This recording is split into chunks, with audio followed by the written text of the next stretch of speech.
Lisa, akyat na sa NTH floor. Nag-request ng hard massage si Boss Cyrus at Austin. Mag-prepare na kayo ng mga gamit, bilis. Leo, ikaw kay Cyrus, at Lisa, ikaw naman kay Boss Azriel, utos ng kanilang manager. Agad na nagmadali si Leo na kunin ang mga kailangan, towel, at mga oil na gagamitin. Habang abala siya, si Lisa ay nag-aalala at nagpa siya na kausapin ang manager. Ma'am, baka pwedeng si Leo na lang ang kay Boss Austin. Natatakot ako. Alam mo na, lagi siyang may masungit na aura, parang laging may nakataas na sungay. Nagmamakaawa si Lisa, habang pinapakita ang kanyang mga mata na puno ng pangamba. Si Austin ay kilala bilang playboy at gwapo sa kanilang grupo, pero siya rin ang pinaka-stricto at malupit. Mahilig siyang magpamassage, ngunit lahat ng masahista na pumapasok sa kanya ay agad na natatanggal. Isang maliit na pagkakamali lang at tiyak na matatanggal ito sa trabaho. Kaya naman tinawag siyang the hottest hunk. Bukod sa kanyang magandang katawan, mainitin din ang kanyang ulo. Nako, Lisa, hindi dahil baguhan si Leo, ipapasa mo na siya kay Sir Austin. Huwag ganun. Sanay ka na sa magkakapatid at alam mo na ang gusto ni Sir Austin, kaya ikaw na lang, sagot ng manager. Pero ma'am, may idea lang ako sa gusto ni Sir Azriel, pero wala akong alam tungkol kay Sir Austin. Ni minsan, hindi ko pa nahawakan ang katawan niya. Kahit gaano siya kaakit-akit, hindi ko pinangarap na mahawakan siya. Palagay ko, hindi ko siya kaya i-handle. Halos umiiyak na pakiusap ni Lisa. Lisa, kausapin mo na lang si Leo kung papayag siyang makipagpalit. Kung papayag siya, mas mabuti para sa iyo, sabi ng manager, at dali-dali nitong nilapitan si Leo. Leo, Frenny, palit tayo ng mamasahiin, oh. Sa'yo si Sir Austin at akin si Sir Cyrus, please. Ayoko kasi matapat sa kanya, hindi ako comfortable, pakiusap ni Lisa, na nagdulot ng gulat kay Leo. Boss nilang pareho si Azriel, at matagal na si Lisa sa trabaho, pero bakit tila takot siya kay Austin? Pwede naman, pero bakit ayaw mo sa kanya? Tanong ni Leo. Ayaw ko lang kasi hindi kami close. Medyo maldito siya, at sa tingin ko, kaya mo namang i-handle ang ganong klase ng tao. Para sa akin, big no yun, mahina ako sa ganyan. Hindi nagtagal, sabay nilang nilisan ang lugar at sumakay sa elevator patungo sa NTH floor. Nang muling bumukas ang elevator, nasa ikasyam na palapag na sila at mabilis nilang tinungo ang room 927. Ikaw na ang mag-doorbell, Leonie, utos ni Lisa sa kanya, kaya't agad niyang pinindot ang doorbell. Sa isang iglap, bumukas ang pintuan at tumambad sa kanila ang isang napakataas na lalaki. Sa kanyang taas na 5 feet 4 inches, tila hanggang balikat lamang siya ng lalaking nasa harapan, na tila nasa 6 feet 3 inches. Nakahubad ang kanyang pang-itaas, at tanging tuwalya ang nakapulupot sa kanyang baywang, na nagbigay diin sa kanyang kaakit-akit na katawan. Hindi mapigilan ni Leo ang kanyang mga mata na maglakbay mula ulo hanggang paa sa tanawin ng lalaki. Ayoko sa paraan ng pagtitig mo, dalaga. Para kang bakla kung makatitig, malamig at masungit na wika ng binata. Hindi po ako bakla, sir. Nagkakamali po kayo, tugon ni Leo, na may tapang sa kabila ng masamang tingin ng lalaki. Si Lisa naman, na humahanga sa dalaga, ay hindi makapaniwala na may naglakas loob na sumagot kay Austin ng ganito. Mas mabuti pang huwag ka, dahil hindi kita papapasukin kung ganoon, sagot ni Austin, na tila nagagalit habang tumitingin sa name tag ni Leo. Leo, ikaw si Leonie. Totoo bang yan ang pangalan mo o dati ka bang Leumi? Dagdag niya, na tila ayaw na sa presensya ng dalaga. Patay kang Leoy ka, kaya ayaw sa'yo ni Sir Austin, masyado kang detective, bulong ni Lisa sa isip, natatakot para kay Leo. Ano kayang problema nito sa mga bakla? Bakit parang sobra ang galit niya? Tanong ni Leo sa sarili, sabay buntong hininga. Sir, ikaw po ba si Sir Austin? Tanong ni Leo. Bago lang po kasi ako dito, at hindi ko pa po kilala ang lahat ng boss ko. Mahal ko po ang trabaho ko at masaya akong maglingkod sa kahit sino. Babae po ako, sir, pero kung hindi po kayo komportable sa akin, maaari niyo po akong palitan, sagot niya, na ikinagulat ni Austin. Ito ang unang babaeng hindi natatakot na makipag-usap sa kanya ng direkta. Si Lisa, sa kanyang likod, ay halos pumalakpak sa galing ng dalaga sa pagsagot. Kung siya ang nasa kalagayan ni Leo, tiyak na tatakbo na siya palayo dala ang resignation paper. May tapang ka, batang babae. Tingnan natin kung paano ka magtrabaho, hamon ni Austen, sabay luwag ng pintuan. Pasok kayo, iniaya niya sa dalawa. Pagpasok nila sa silid, bumungad kay Leo ang napakalawak na espasyo na tila kasing laki ng kanyang buong bahay. Sa isip niya, talagang mayaman ang mga Montefalco brothers. Masaya akong nandito kayo, kasi masakit na ang katawan ko. Sino bang magmamasahe sa akin? Tanong ng isa pang binata na nakahubad na rin at handang magpamasahe. Ako po, sir, masiglang sagot ni Lisa, sabik na lumapit kay Cran. Kung ikukumpara kay Austen, si Cran ay 100 beses na mas mabait. Bukod dito, mahilig din itong magbiro, hindi gaya ni Austen na parang kape, mapait at matigas. Habang nagsisimula si Lisa sa pagmamasahe kay Cran, naiwan si Leo na nakatayo sa tabi ni Austen. Ikaw ba ang magbibigay sa akin ng masahe? Siguraduhin mong maganda ang galaw ng mga kamay mo sa katawan ko. Dahil baguhan ka, bibigyan kita ng mga tagubilin. Ayokong masyadong maraming langis at ayokong gamitin ang langis na hawak mo. May sarili akong langis sa ibabaw ng mesa, iyon ang gamitin mo. Tandaan, ayokong gamitin ang iyong hinlalaki sa pagmamasahe, gusto ko lang ang palad mo ang gumalaw. Huwag masyadong mahigpit at huwag masyadong malakas, ayaw kong masaktan. Pagkatapos ng masahe sa likod ko, gusto kong panasan mo ako agad at maglagay ng lotion. May sarili akong lotion. Nakuha mo, mahabang tagubilin ni Austen, na pinakinggan ni Leo ng mabuti. Nakuha, sir, sagot ni Leo, sabay akyat sa kama si Asuran. Habang minamasahe niya ang binata, walang naging problema, tila relax na relax ito at enjoy na enjoy sa kanyang ginagawa. Ang ganda ng mga kamay mo, banayad at makinis. Leo, ilang taon ka nang nagtatrabaho bilang massage therapist? Tanong ni Austen na puno ng interes, ngunit biglang sumingit si Cran. Wow, ganyan ba talaga kagaling ang kamay ni Leo? Ngayon ko lang narinig na interesado ka sa masahista mo. Parang gusto ko tuloy magpamasahe sa kanya, biro ni Cyrus. Shut up ka, Cyrus. Hindi ako interesado. Nagtatanong lang ako, matigas na sagot ni Austen, na nagpasilong kay Cran. Okay, sagot nito. Bago pa lang po ako sa trabahong ito, sir, pero bata pa lang ako, naghihilot na ako sa mga kapitbahay at madalas sa papa ko, paliwanag ni Leo. Hindi na sumagot si Azuran at nag-relax muli. Sa kalagitnaan ng kanilang trabaho, nagkukwentuhan sina Cran at Lisa. Magaling makisama si Cran, kaya't komportable si Lisa sa kanya. Sa kanilang masayang pag-uusap, napansin ni Cran si Leo. Leonie, naisip ko lang, anong tunog ng boses mong pangkanta? Pwede ka bang kumanta? Masuyong tanong ni Cran, ngunit nag-alangan si Leo. Ha, sir, hindi po ako marunong kumanta. Wala po akong alam na kanta, tanggi niya. Sige na. Kahit isa lang. Leo, pagpupumilit ni Cran. Sa edad mo, sigurado naman na may alam kang kanta kahit na maikli lang. Ayaw ni Leo putulin ang kasiyahan ng dalawa, at tila mapipilitan na siyang kumanta.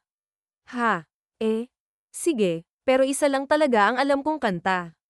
Yung kanta na palaging kinakanta sa akin ng mama ko, ang sagot niya, may halong pag-aalinlangan. Kahit anong kanta pa yan, gusto kong marinig, pang-uudyok ni Cran, at wala nang nagawa si Leo kundi ang kumanta. Sige, hindi ako bakla. KLK, kinikilig lang kita, sabi niya, nang biglang nanggigil si Austen. Tama na yan. Ang nonsense ni Leo His, mabagsik na sambit nito, sabay tayo mula sa kama at matapang na hinarap ang dalaga. Umalis, ayokong marinig ang kantang ganyan. Nakakadiri, tapos na ang trabaho mo. Ikaw din, Lisa. Umalis na kayo, pabagsak nitong utos, at ang kasiyahan ng tatlo ay naputol, maging si Cran ay napatayo mula sa kama. Austen, nag-e-enjoy lang kami. Walang dahilan para takutin ang mga empleyado mo, paliwanag ni Cran sa kanyang kapatid, ngunit matigas si Austen. Gusto ko silang umalis ngayon din, saad nito, at nanahimik na lang si Cran. May pinagmumula ng galit ni Austen, kaya naiintindihan ito ni Cran. Habang si Leo naman ay naguguluhan kung bakit biglang nag-iba ang mood ng kanyang boss. Sir, may nasabi ba akong masama? Kung meron, pasensya na po, marahang paumanhin ni Leo, ngunit sa halip na makabawas, Tila nakadagdag pa ito sa init ng ulo ni Austen. Alam mo ba kung ano ang pinakaayaw ko sa mga tao? Yung humihingi ng pasensya pero hindi nila alam kung anong kasalanan nila. Ano ang silbi ng pasensya kung wala kang ideya sa nagawa mo? Dikit na sambit nito, habang si Leo ay tila pinagpapawisan ng malamig sa titig ni Austen. Para itong asong ulol, handang magbigay ng kapahamakan sa sinuman. Leo, tara na. Halika na, nagmamadaling hikayat ni Lisa sa kanya. Leo, go, dugtong ni Cran, at sumunod si Leo, mabilis na lumabas mula sa silid na iyon. Habang papasok sa elevator, hindi maiwasang mangamba ni Leo. Lisa, ano bang nagawa kong mali? Bakit galit na galit siya sa akin? Ano bang naging kasalanan ko sa kanya? Naguguluhan niyang tanong. Habang binabalikan ang mga pangyayari, nag-iisip siya kung ano ang posibleng dahilan ng galit nito. Leo, hindi ko rin alam. Ganun talaga si Boss Austen, parang asin sa sobrang kasungitan at parang ampalaya na walang kaligayahan. Ganun talaga ang ugali niya, basta nalang nag-iiba ng hindi maintindihan. Kaya ayokong mapunta sa kanya, kasi kadalasang nawawalan ng trabaho ang mga masahista na napupunta sa kanya. Walang puso siya dito sa building na to, paliwanag ni Lisa, at agad na gumuhit ang lungkot sa mukha ng dalaga. Ganun ba? Wala na akong trabaho nito, nababahala niyang wika sa sarili. Kailangan pa naman niya ng trabaho, at kung sakaling matanggal siya, mahihirapan na naman siyang makahanap ng bagong trabaho. Leo, pasensya ka na. Nakukonsensya ako kung bakit ako nakipagpalit sa'yo. Sana kung hindi ko ginawa yun, wala ka sa posisyon na yan. Natatakot lang talaga ako kay Boss Austen, ang pahayag niya, puno ng pag-aalala at pagsisisi. Bamantong hininga na lang si Cran, tila nahirapan sa sitwasyon. Ayos lang, nangyari na mahinahon niyang sagot. Samantala, nag-uusap ng maayos ang magkapatid na sina Cran at Azura. Kuya, kailangan ba talagang ipakita ang ganun kagaspang na ugali sa dalawa? Hindi naman tama yun. Ayokong kinanta ni Cran kung kakanta siya ng ganun, sana wala na lang ako. Kuya, inutusan kong kumanta yung tao. Malay ba niya kung ayaw mo sa kantang yun? Ang hirap mong intindihin. Lahat na lang ba mag-a-adjust para sa'yo? Walang kasalanan ng ibang tao sa mga karanasan mo sa nakaraan. Baka mamaya, si Leo na naman ang mawalan ng trabaho. Kapag nagkulang tayo sa tauhan, ikaw na mismo ang maghanap, saad ni Cran sabay walkout, habang si Azura naman ay naiwan na nag-iisip. Nang makapagpas siya, itinungo ni Austen ang massage area upang humingi ng tawad sa dalawa. Where is Leonie? Malstriktong tanong niya sa manager. Si Leo po, yung masahista kanina, sir. Yes, she is. Bakit? May problema ba dito? Maldito niyang sagot sa manager. Wala naman po. Si Leo po, wala na po si Leonie. Ulat nito na ikinakunot ng noo ang binata. Wala na. Anong ibig mong sabihin na wala na?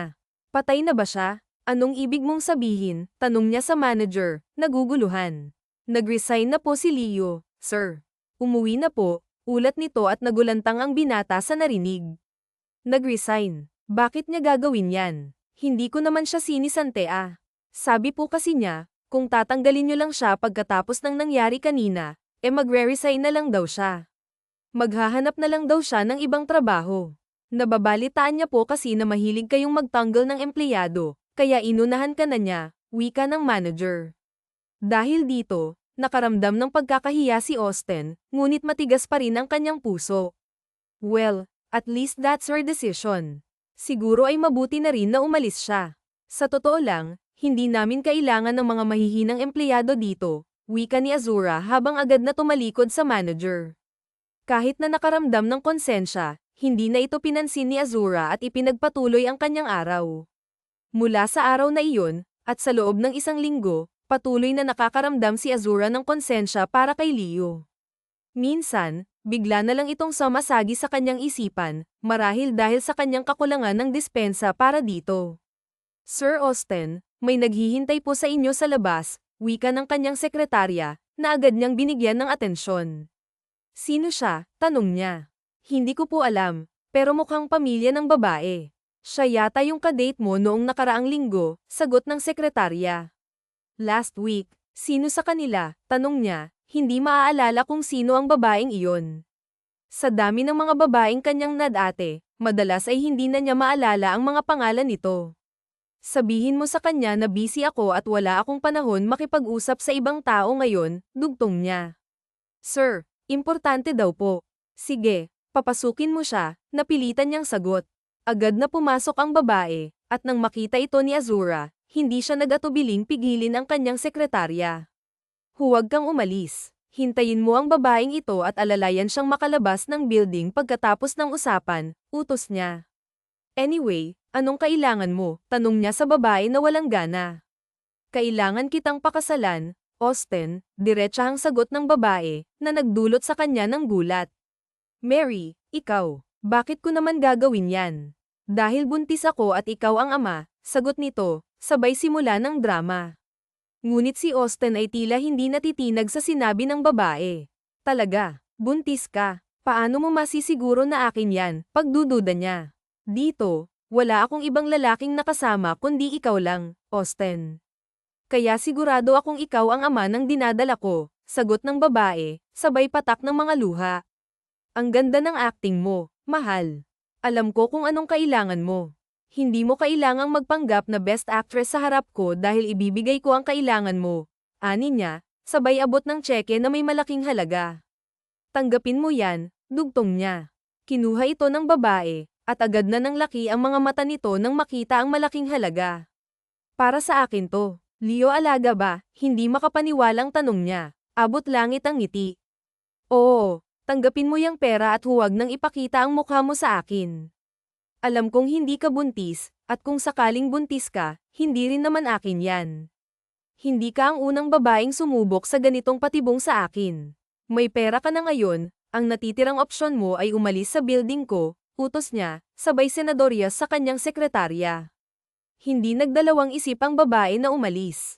Sino ba naman ang makakatanggi sa laki ng halagang hawak niya? Samantalang sa kabilang banda, napailing na lang si Azur. Habang tumatagal, lalo siyang nawawalan ng tiwala sa mga babae, dahilan upang mas lalo siyang ganahan na paglaruan ang mga ito. Para sa kanya, tila ang tanging layunin ng mga babae ay ang makahanap ng mayamang lalaki at handang gawin ang lahat, kahit na magsinungaling sa kapwa, upang mabago ang kanilang buhay. Hindi na ito isang beses kundi marami na ang nagkunwaring buntis para lang makuha ang kanyang atensyon. Lahat ng ito ay nagpatunay sa kanya na pera lamang ang kayang mahalin ng mga ito.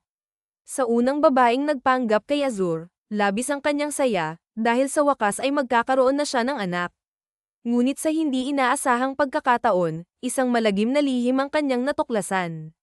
Mula noon, hindi na siya naging seryoso sa mga babae at unti-unti nang nawalan ng tiwala sa kanila. Kaya naman kahit na umabot na siya sa edad na 30, hindi pa rin niya nagawang atali ang sarili sa isang babae. Isang araw, nang mabagot sa kanyang opisina, nagpa siya si Azur na pumunta sa restaurant ng kanyang kaibigan upang humigop ng kape. VIP siya sa lugar na iyon, ngunit mas pinili niyang umupo sa mataong bahagi. Sa kabilang dako, naroon din si Leo sa coffee shop na iyon. Naghahanap siya ng bagong trabaho at nabalitaan mula sa kanyang pinsan na may hiring sa coffee shop na iyon. Kaya't naisipan niyang bumisita upang makausap ang kanyang pinsan at tulungan siyang makuha agad ang trabaho. Waitress ang kanyang pinsan doon, at mas madali ang makapasok kung may kakilala sa loob. Leo, kumusta ka? Tanong ng kanyang pinsan na walang ganang bumati, agad niyang napansin ang malungkot na mukha nito. Okay lang ako. Ikaw, okay ka lang ba? Bakit parang malungkot ka? May problema ba? Nag-aalala niyang tanong, sabay upo sa tabi nito. Bigla na lang itong bumulusok sa iyak. Leo, anong gagawin ko? Iniwan ako ng boyfriend ko para sa ibang babae. At ang kapal pa ng mukha niya para dalhin dito yung babae niya at dito sila magkape, sumbong nito habang walang tigil ang pagpunas sa mga luha. Agad namang nag-init ang ulo ni Leo sa narinig. Mahal niya ang pinsan niya at ang pinakaayaw niya ay ang makita itong umiiyak. Alice, sino yung boyfriend mo? Ituro mo at tuturuan ko siya ng leksyon, galit niyang tanong, at agad namang itinuro ng pinsan ang lalaki. Yun ba? Yung nakaitim. Sandali lang at patitikiman ko yan ng malutong na sampal, ani Leo, sabay tayong galit na nilapitan ang lalaki at walang paabang sinampal ito ng malakas. Hindi pa siya nakontento, kinuha pa niya ang kape nito at tinapon sa mukha ng lalaki. What the? Gulat na wika ng lalaki habang mabilis na kinuha ang panyo upang panasan ang nagkalat na kape sa kanyang damit. What's your problem? Dugtong niya, nagpipigil ng galit sa dalagang basta na lang sumulpot at nanugad. Anong problema ko? Ikaw. Ikaw ang problema ko. Anong karapatan mo para saktan ang pinsan ko at ipagpalit sa ibang babae ha? Galit na galit niyang sambit dito. Leo, tama na. Makinig ka muna sa akin, nakakahiya. Awat nito sa pinsan, ngunit tila walang naririnig ang dalaga. Hindi. Hindi ka dapat mahiya. Kung may dapat mang mahiya dito, walang iba kundi ang lalaking yan. Anong karapatan niyang itrato ka bilang basura ha? Hoy, ikaw, kung ayaw mo na sa babae, dapat sabihin mo ng mas maaga at maayos. Huwag niyong ilalantad mo pa yung panloloko mo. Bastos, talak niya dito at dahan-daang nag-angat ng tingin ang lalaki na may nanlilisik na mga mata. Leah, hell are you talking about? Galit ngunit nagtitimpi nitong tanong sa dalaga habang si Leo naman ay tila kulang na lang ay lumuwa na ang kanyang mga mata sa gulat nang malaman kung sino ang lalaking binuhusan niya ng mainit-init na kape. Boss Azur, gulantang niyang tanong at nais na niyang tumakbo palayo mula dito, ngunit ayaw sumunod ng kanyang mga paa. So it's you ha? Is this your way of your revenge? Dikit bagang pa rin itong tanong sa dalaga habang si Leo naman ay nanginginig na sa takot ang kanyang mga tuhod, subalit may pride siyang inaalagaan. Ano naman kung boss niya ito dati? Sa niloko nitong pinsan niya at dapat itong managot, lumunok muna siya ng sarili niyang laway upang panghugas ng loob sabay pinag-cross ang kanyang dalawang kamay at saka tinitigan sa mga matang binata. Ako nga, sa tingin mo matatakot ako sa'yo. Di ngayon. Hindi alam mo may gusto pa akong gawin sa'yo Anya at muling malakas na sinampal pa ang binata. Ayan, para pantay sa kapal ang mukha mo. Alam kong babaero ka, Boss Azur, pero pati itong pinsan ko hindi mo pinalampas. Ang tinik mo naman ang dapat sa'yo ay sampailan ng paulit-ulit ng matauhan na ang mga babae ay hindi dapat laruan at parausan, ani niya dito at kunot noong nagtaka ang binata sa mga pinagsasasabi nito. Batid ni Ann na babaero siya pero wala siyang idea kung sinong sinasabi ng dalaga. Pinsan. Who the hell is your pinsan? Ani niya sa dalaga at payak na tumawa ang dalaga. Aba at magaling, nagmamaang-maangan ka pa at nais mo pang ipalabas na inosente ka at walang alam.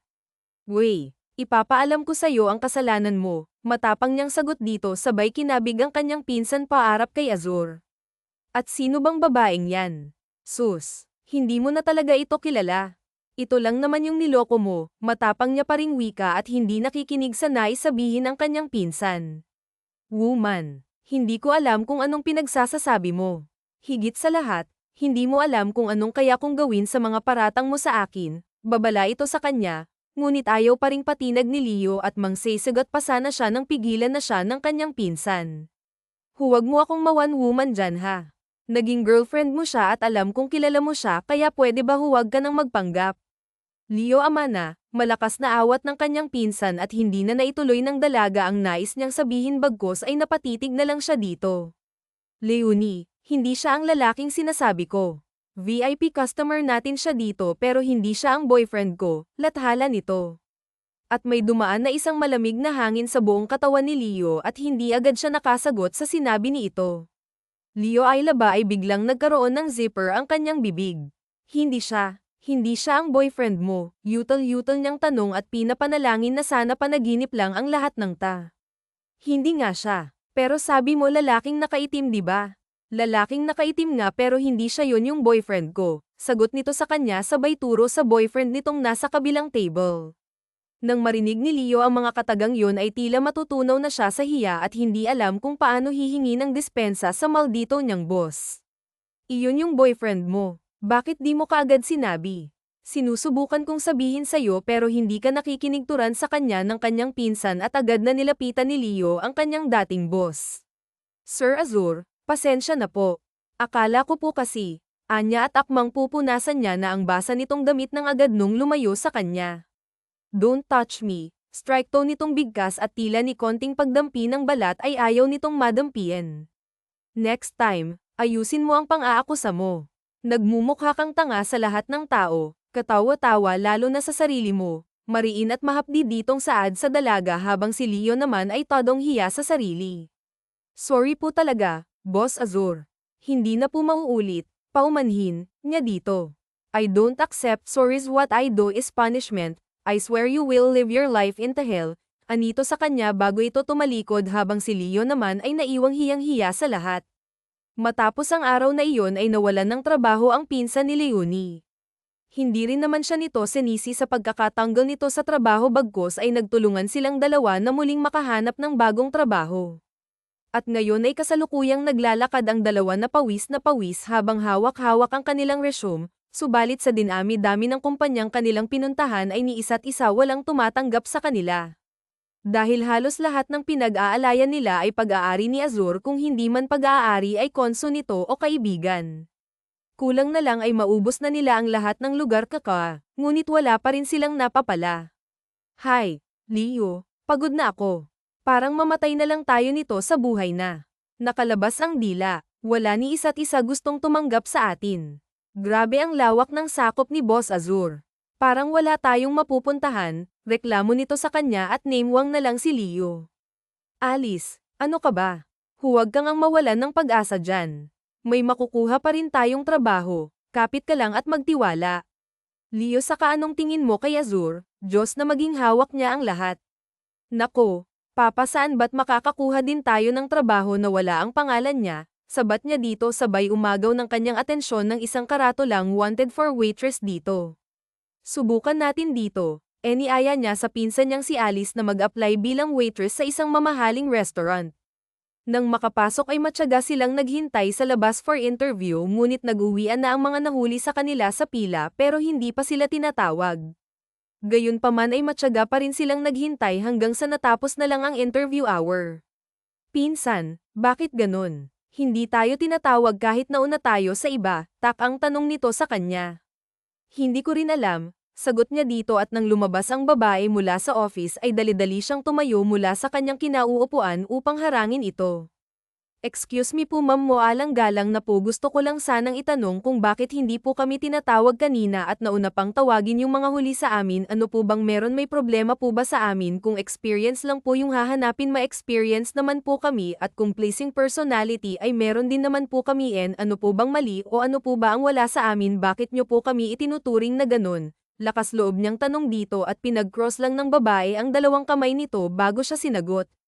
Leo, ama ka, maganda lahat ng nakalagay sa resume nyo at to be honest more than enough na kayo to be hired. Ang problema lang nakalimutan ko kayong pagsabihan na ibinilin sa amin ni Boss Azur na ang pagmumukha nyo ay bawal magtrabaho sa amin, yun lang. Diretsahang sagot nito sa kanya at iniwan siyang nakatulala sa ere. Kaya pala dahil pag-aari pa rin pala ito ni Azur, Leo. Uwi na tayo, nawawalang pag-asang wika ni Alice sa kanya. Lahat na ng trabaho sinubukan na nating pasukan mula massage, spa parlor, waitress, housekeeping, Cody, maging construction sinubukan na rin natin. Leo, alagang wala na tayong magagawa, saad nito ngunit hindi ito tanggap ng dalaga. Walang hiyang Azur, gaano pa kalaong kasalanan ko sa kanya para pahirapan niya ako ng ganito at gaano ba kay ama ng Azur na yan? Hindi na pwede, hindi pwedeng ganito, haharapin ko siya, haharapin ko ang Azur na yan gaano man siya kay Aman. Matapang niyang wika habang nag-aapoy sa determinasyon ang kanyang kaluluwa. Sinusubukan pa siyang pigilan ni Alice sa naiisip niyang gawin ngunit wala pa rin itong nagawa sa tapang ng dalaga at ngayon ay kasalukuyang nasa labas ng building si Leonie at nagwawala. Leonie, bawal ka dito, itigil mo na ang kalokohan mo dahil mapipili akong tawagan ng mga pulis para ipadampot ka. Maso yung wika ng guard ngunit matigas ang dalaga. Hindi ako aalis dito hanggat hindi ko natitiis ang pagmumukha ng Azur na yan. Ang lakas ng loob niya para hawakan ang buhay ko. Hoy, walang pusong Azur, harapin mo ako. Pagwawala niya. At kahit anong pilit ng guard sa kanya na umuwi ay nanatili siyang bingi habang si Azur naman ay nakangiting nakatingin sa dalaga mula sa itaas ng building. Ang taas na talaga ng bilib mo sa sarili mo, tingnan natin kung hanggang sa naabot ang tapang mo. Anya sa sarili habang humahanga sa katapangang taglay ng dalaga dahil sa ginagawa nito ay mas nahahamon siyang mas pahirapan pa ito ng husto.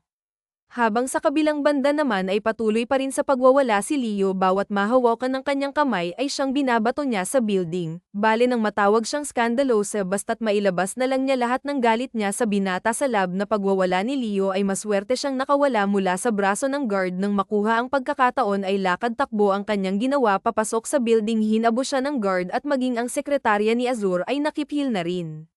Bitawan niyo ako, hayaan niyo akong kausapin ng siraulo niyong boss, palag niya sa mga ito at konting-konti na lang ay mararating na niya ang office ni Azur. Nang marinig ng binata ang ingay malapit sa kanyang kinaroroonan ay agad siyang lumabas upang makita kung anong hulugan ang kanyang narinig. Nang makalabas ng kanyang office ay nagulantang siya sa kanyang nakita. She made it here. Hindi makapaniwalang bigkas ng binata sa kanyang isipan nang makita ang dalaga at kitang-kita sa mga mata nito ang pagkamuhi. Sir, sinubukan naming pigilan siya pero it's okay, bitawan niyo na siya. Putol niya sa kanyang sekretarya at agad namang binitawan ng mga ito ang dalaga. And you're not welcome here, kaya bakit narito? Hindi na naituloy ng binata ang nais niyang sabihin nang bigla siyang sampalin ng dalaga na sobrang lakas at pakiramdam ni Azur ay namaga ang kanyang pisngi sa sampal nito. Nang lumagapak ang pisngi ng binata ay napangiwi ang ibang mga tauhan ni Azur. Hindi alam ni Kran kung matutuwa ba ang mga ito sa ginawa ng dalaga o magpipigil ng kanilang tawa. Sa wakas, at sa unang pagkakataon, ay may nakasampa na sa maldito, strike to, at walang pusong nilang amo. Jijihil na wika ni Azura, ngunit hindi pa siya tapos sa kanyang sasabihin nang suntukin siya ng dalaga sabay sipa sa kanyang bayag. Hindi rin naman yun nakalampas sa mga mata ni Kran at tawang-tawa ito sa sinapit ng kanyang kuya. Ngayon ay hindi lang siya ang nakaranas ng masipa sa bayag. You bitch, impit na sambit ni Azura sa sakit ng kanyang nararamdaman. Bitch ka rin. Leo, ama lang yan. Saumas kang tao kung galit ka sa akin ka lang magalit. Huwag mo na sanang idamay yung pinsan ko. Palibhasa, mayaman ka at hindi mo alam kung gaano kahirap sa aming mga mahihirap ang mawalan ng trabaho at manatiling walang trabaho. Alam mo bang para kaming tinanggalan ng buhay? Ha? Makasarili ka. Masama ang ugali mo. Sa susunod na gagawin mo ulit kung anong ginawa mo sa amin, tandaan mo, gugupitin ko na yung bayag mo. Banta ng dalaga sabay proud na nag-walkout kahit papaano ay nabawasan ang kanyang galit para dito. Habang ang ibang mga tauhan naman ay palihim na pumalakpak sa tapang ng dalaga, habang si Kran naman ay natatawang nilapitan ang kapatid. Now you know the pain. Payong kapatid lang, huwag kang matulog ng mahimbing mamayang gabi. Masukista yung masahista mong mala-Amazona. Baka bukas paggising mo wala na yang manoy mo. Pagbibiro ni Kran sabay humadyak habang si Azura naman ay walang nagawa kundi ang mainis sa kapatid. Leo, this is your fault, Kran. I swear, I will make you pay for this. Paninisi nito sa dalaga habang nag-aapoy sa galit. Lumipas pa ang isang linggo at wala talagang nakukuhang trabaho ang magpinsan at ngayon ay kasalukuyang magkaharap silang dalawa na may binagsak ang mga mukha. Alice, pasensya ka na sa gulong dala ko ha. Hindi ko sinasadya. Kung gusto mo, doon ka na lang sa parlor ni Papa, alok niya. Dito at bamantong hininga si Alice. Sa papa mo, magiging pabigat lang ako doon. Balita ko, nahihirapan ng papa mo sa pagpapalago ng nalulugi yung parlor, tapos dadagdag pa ako sa iisipin niya. Huwag na, tanggi nito. E paano ang kapatid mo? Di ba may asthma siya? Kung wala kang trabaho, paano na ang mga kapatid mo, aniya? Dito at matagal bago sumagot si Alice. Ewan ko, hindi ko na alam ang gagawin ko, problemado nitong tugon. Hinawakan ni Leo ang kamay nito. Pasensya ka na, pangako, gagawin ko ang lahat makakuha ka lang ng trabaho. Saan niya dito habang iniisip ang gagawin niyang solusyon. Nang makapag-isip ay nag-ipon ng lakas ng loob si Leo at kasalukuyang nasa malapit na siya sa mansyon ng binata nang biglang nasira ang kanyang motor. Ano ba yan? P***ta. Sa dinami-dami ng panahong pwede kang masira, ngayon pa, reklamo niya sa kanyang sarili at matyagang itinulak ang kanyang motor. Habang si Azura naman ay kasalukuyang nakatayo sa bintanang bahagi ng kanyang silid nang mahagilap ng kanyang mga mata ang dalaga na nagtutulak ng sira-sira nitong motor na tila ba'y kamakaway na sa junk shop. What this poor young lady doing here in front of my house? Dikit kilay niyang wika at patuloy na pinagmasdan ang dalaga hanggang sa makita niyang nag-doorbell ito. Anong pakay niya sa ganitong oras ng gabi, dugtong niya sa kanyang sarili at agad na tinawag ang kanyang kasambahay. Open the door for that young lady and bring her here. Utos niya sa kasambahay na agad naman itong sinunod. Nang marating ang gate ay agad na pinagbuksan nito si Leo. Magandang gabi po, andyan po ba si? Putol ng kasambahay sa kanya na ipinagtaka ni Leo. Hindi pa nga siya nakapagtanong at nakapagpakilala ay pinapasok na siya agad nito na tila ba ay inaasahan nito ang kanyang pagdating. Bagaman kinakabahan sa kanyang naging desisyon ay tiniyak ni Leo na buo na ang kanyang loob sa kanyang naging pasya. Sumunod ka sa akin, dugtong nito na siyang ginawa niya. Pumasok siya sa loob ng mansyon at halos malulo siya sa laki ng bahay. Umakyat pa sila sa hagdan at nakailang ikot pa sila na tila bitok ang hagdan bago makarating sa isang sarat-silid. Hinihintay ka na niya sa loob. Buksan mo lang yung pinto, wika ng kasambahay bago siya nito iniwan. Nang mapag-isa ay tila bakay lakas ng pagkabog ng kanyang dibdib. Buo ang kanyang pasya pero ngayon na nandito na siya ay hindi na niya maiwasang matakot. Upang pakalmayan ang kanyang sarili ay bumuga muna siya ng maraming hangin bago binuksan ang pintuan. Pagkabukas niya ng pintuan, bumalandra sa kanyang harapan ang lalaking nakaupo sa itim na silya habang nakadkwatro ang mga paa nito at may hawak-hawak pa itong red wine. Pakiramdam ng dalaga ay kay bigat ng presensya nito para sa kanya. Oo at maldito at makapangyarihan si Azura at ang ugali nito'y hindi niya gusto. Ngunit hindi niya pa rin maiwasan na humanga sa kagwapuhan nito. Ang tanggos ng ilong nito at merong magandang labi, sabayan pa ng mapunggay nitong mga mata at makapal na kilay at mas lalo pang bumibigat ang karisma nito sa kanya nang makitang nakabukas ang ilang butones ng suot nitong sleeve at direktang nakatingin ang mga mata nito sa kanya. Mga tingin na tila ay nanghihigop ng lakas ang presensya nito at nais na lang niyang umatras at umuwi na. What makes you come here, young woman? Mabilog at mabrasko nitong wika sa kanya. Habang si Leo naman ay tila ayaw bamuka ang kanyang mga labi sa labis na kaba. Are you shaking? Are you trembling? After you slap me, after you punch me, after you kick my balls, you still have that guts to show up your face in front of me, huh? Alam mo ba ang mga ginagawa mo? What a woman. Interesante ka, Leo. Right, paglilinaw nito sabay lagok ng wine nitong nasa kupita. Leo, tell me what you need, dugtong nito at kinuyam ng dalaga ang kanyang dalawang kamao upang kumuha ng lakas ng loob na harapin ang delikadong lalaki. Andito ako para sabihin na ako na lang yung parusahan mo. Huwag na yung pinsan ko. May kapatid siyang may sakit at hindi ko mapapatawad yung sarili ko kung may nangyaring masama sa kapatid niya dahil sa akin. Kaya nandito ako sa harapan mo. Hinihiling na ako na lang yung parusahan mo, lakas loob niyang wika. Dito'y lumawak ang ngiti sa labi ni Azura. Mas humanga pa ako ngayon sa tapang mo. Leo, alagang gagawin mo ang lahat para sa ibang tao, and now you are wishing me to punish you alone para sa ibang tao. Sobrang bait mo naman, mapaglaro nitong wika sabay tayo mula sa kanyang silya at inihakbang ang kanyang mga paa palapit sa dalaga na hindi naalis ang kanyang mga tingin sa mga mata nito. Habang si Leo naman ay sunod-sunod ang paglunok ng kanyang mga sariling laway habang nakikita niyang papalapit sa kanya si Azura. Bawat hakbang nito ay pakiramdam niya ay papalapit na din siya sa impyerno. Nang tumapat si Azura ay mapang-akit siya nitong tinitigan sa mga mata. Do you have any idea how I punish the sinner, Leo, anito? Akmang sisigat pa sana si Leo nang biglang kinuha ni Azura ang konting hibla ng kanyang buhok at inamoy-amoy ito at wala siyang nagawa kundi ang mapasinghap na lang habang nagkakarera ang kanyang dibdib. I like your scent, nito sabay inilapit nito ang labi nito sa tenga ng dalaga. Do you know how I would want to punish you? Dagdag nito at kulang na lang ay tumayo ang lahat ng balahibo ni Leo sa katawan nang dumampi ang mainit nitong hininga sa kanyang leeg. Do you know that punishing the sinner is my specialty and my bed is a good place for punishment? I can pity your cousin while you are serving me on my bed. All you need to do is to scream my name while I roughly own you. Saad ng binata na siyang ikinagalit ni Leo at walang pagdadalawang isip niyang itinulak ang binata palayo sa kanya. Kahit kailan, walang mula sa puso, Azura. Anong tingin mo sa akin? Tar-Eret, galit na galit niyang wika sa binata at sa sobrang galit niya ay napaiyak na lang siya sa harapan nito.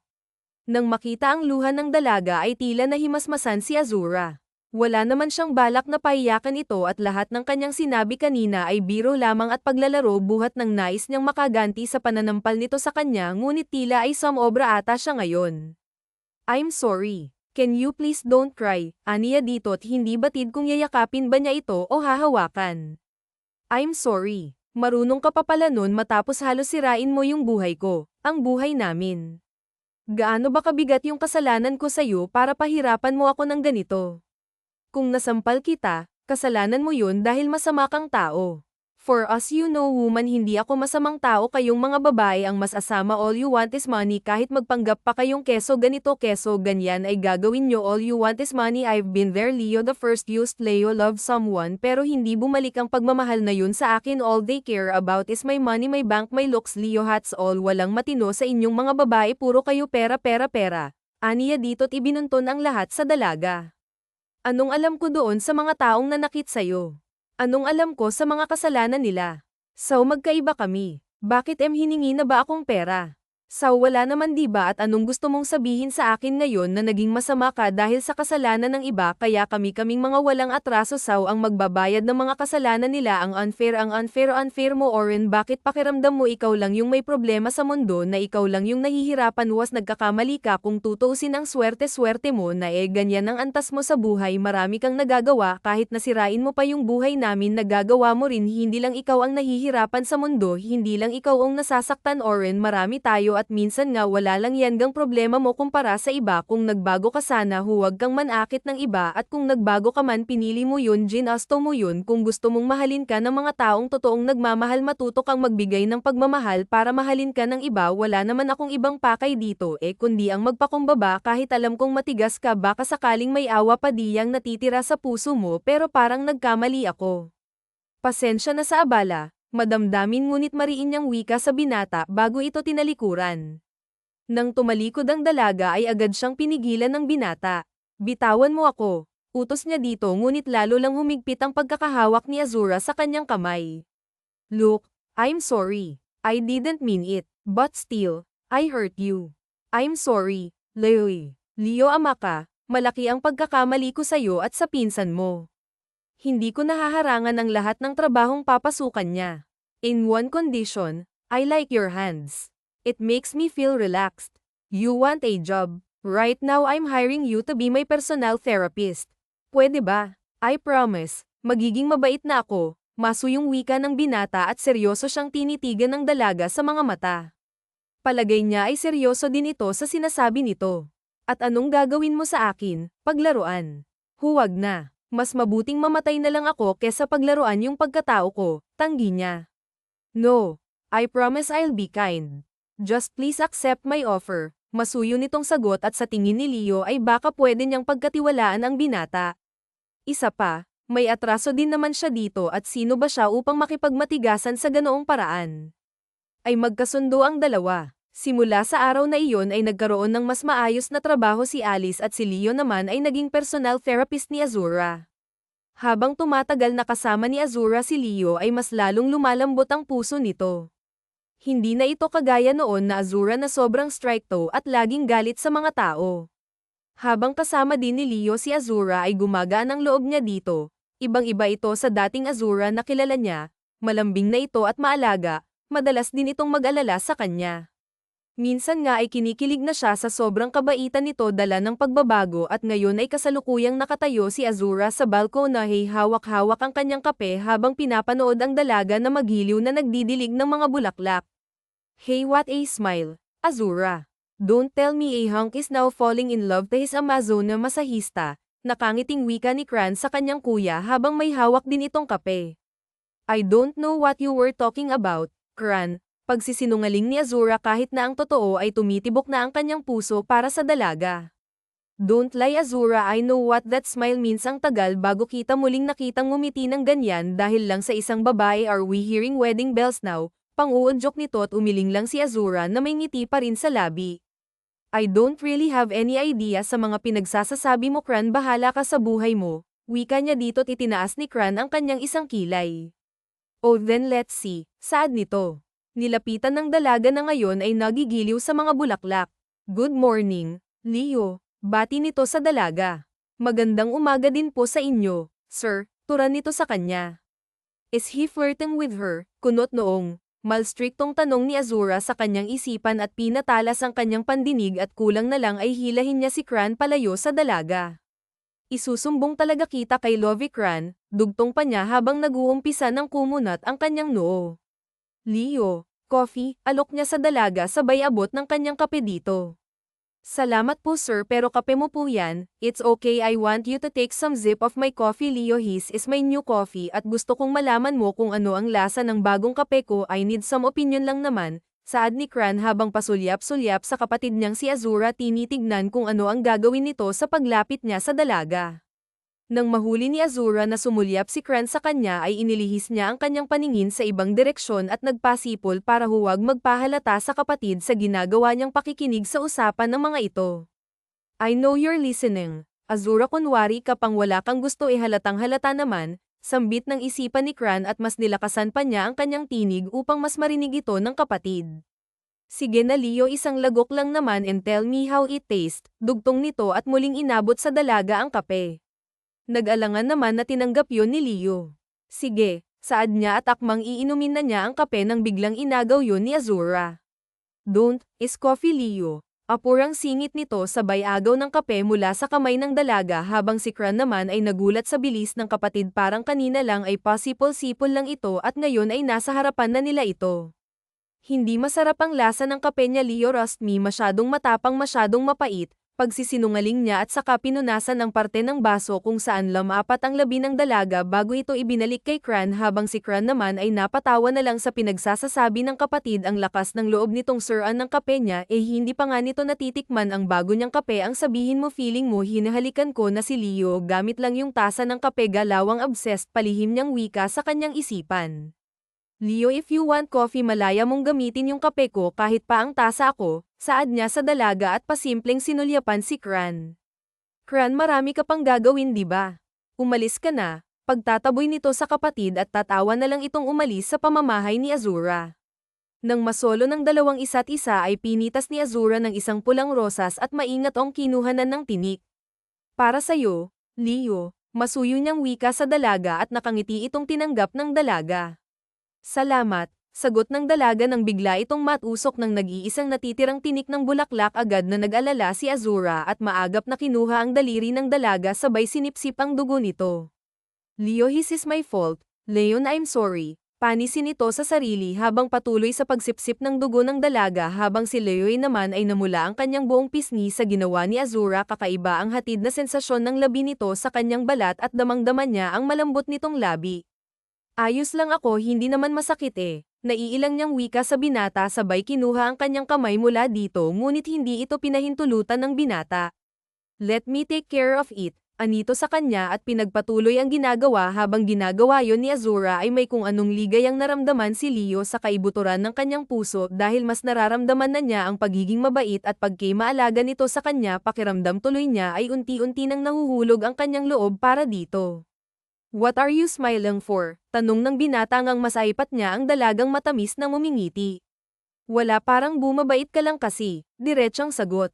Do you like me being kind if that's what you want then I will layer it you better. Malambing nitong turan at mas dale lang ang dalaga. May gagawin pa pala ako sa loob Sir Azura kailangan ko na po muna kayong iwan. Nagmamadali niyang saad at agad na binawi ang kanyang kamay mula sa binata at mabilis na inihakbang ang kanyang mga paa papasok sa mansen. Nang mapalagay na medyo malayo na siya sa binata ay napahinto ang dalaga at hawakan ang kanyang dibdib sabay bumuga ng napakaraming hangin sa wakas ay tila nakahinga na siya ng maluwag mula sa presensya ng binata. Kinagabihan ay kasalukuyang nasa coffee shop ngayon si Azura nang nagkaroon ng malakas na pag-ulan pagkulog at pagkidlat nais na sana niyang umuwi ngunit sadyang masama talaga ang panahon. Sir are you done? Masuyong tanong ni Alice sa binata. Yes don can you Leo Leo hat away. Anya dito at isa-isa itong nililigpit ni Alice.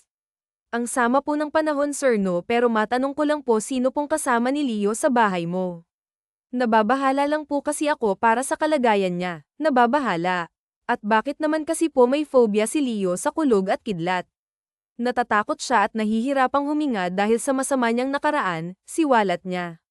Agad na tumayo si Azur mula sa kanyang silya. Bakit ngayon mo lang sinabi, Anito? Habang bakas sa mukha nito ang pag-aalala para sa dalaga. Sa mga oras na ito ay walang ibang kasama ngayon sa mansyon si Leo kundi ang sarili lamang nito dahil nasa bakasyon ang dalawa niyang kasambahay. Kahit na delikadong bumiyahe ay sinoong ni Azur ang masamang panahon.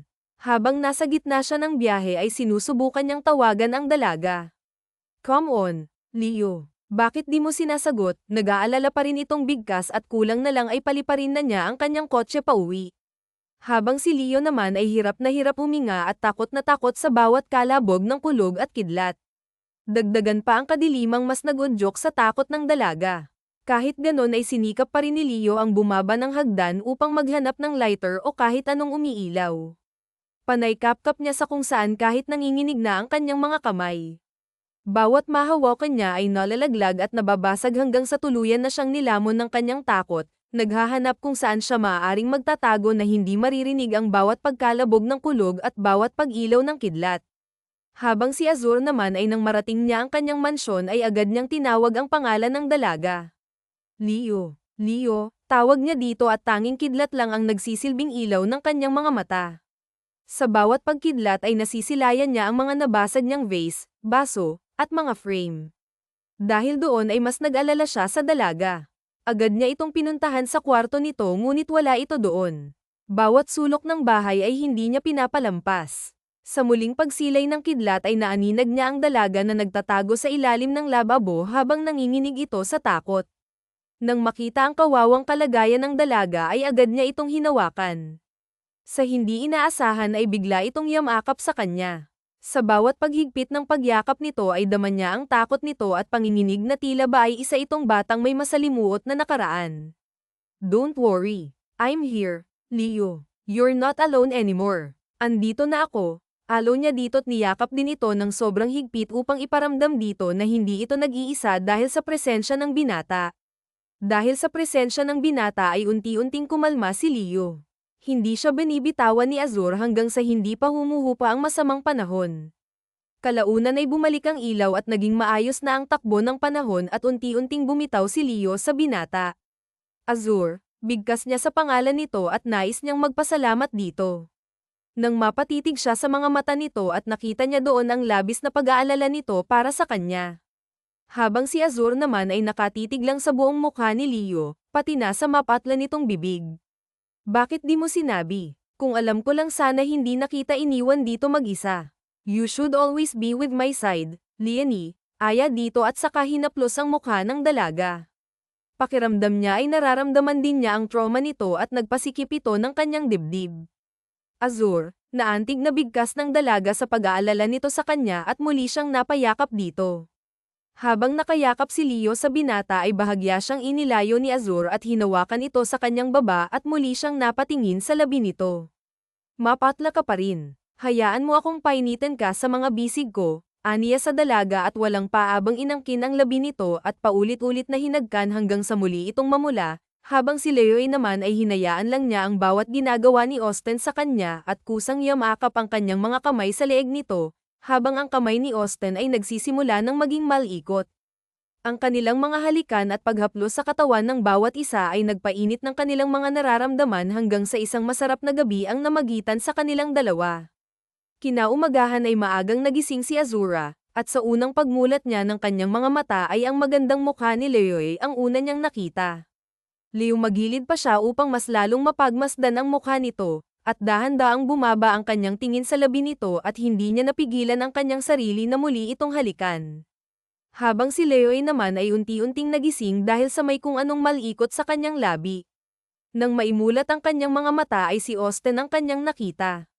Good morning, my wife, masayang bati ni Austin sa dalaga, habang si Leo naman ay tila halos hindi makasagot sa kanyang narinig. Don't be. Doon pa rin tayo papunta, dugtong niya dito, at biglang sumeryoso ang mukha ng dalaga. Bakit ganyan ang mukha mo, Leo? Handa kitang pakasalan at ngayon din ay kaya kong harapin ang mga magulang mo upang hingin ang kamay mo. I never felt this kind of love sa loob ng mahabang panahon, and now you are here, hindi na kita pakakawalan pa, dugtong niya. Subalit na balot ng pag-aalala ang mukha ng dalaga. What's that look for, Austin? Siguro nga mahal kita kaya nagawa kong ipagkatiwala sa'yo yung sarili ko. Siguro nga may nararamdaman ka para sa akin, pero magbabago lang ang pagtingin mo sa akin kung makikilala mo ang mga magulang ko ay narito na, wika ni Leo, na ipinagtaka ni Azuran. What do you mean about that?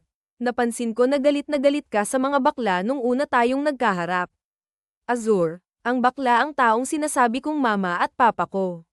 Hindi ko alam kung ano ang naging karanasan mo sa mga bakla, pero hindi lahat ng mga bakla ay masama. Ang iba sa kanila ay masarap kasama at mababait sila. Ang taong umampon sa akin nung iniwan ako ng mga magulang ko sa ilalim ng masamang panahon ay isang bakla. Walang ibang nagkaroon ng mabuting loob para sa akin kundi isang bakla.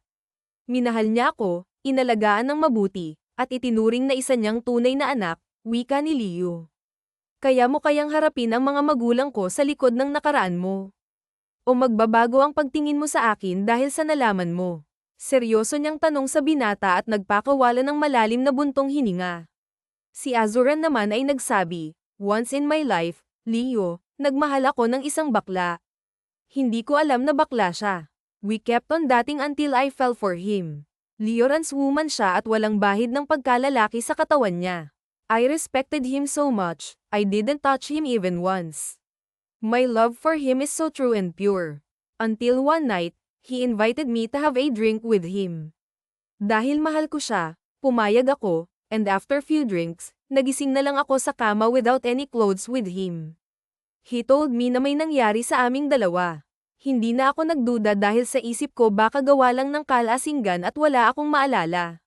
Mahal ko siya so I want to marry him. He told me he is pregnant. Masaya ako, Leo, but this revelation shocked me. Nalaman kong hindi pala siya buntis at bakla siya.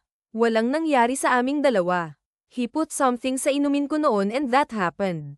After that, I despise gays, even women. I tried to date women, but all of them wants my money and my looks. No one showed me true love.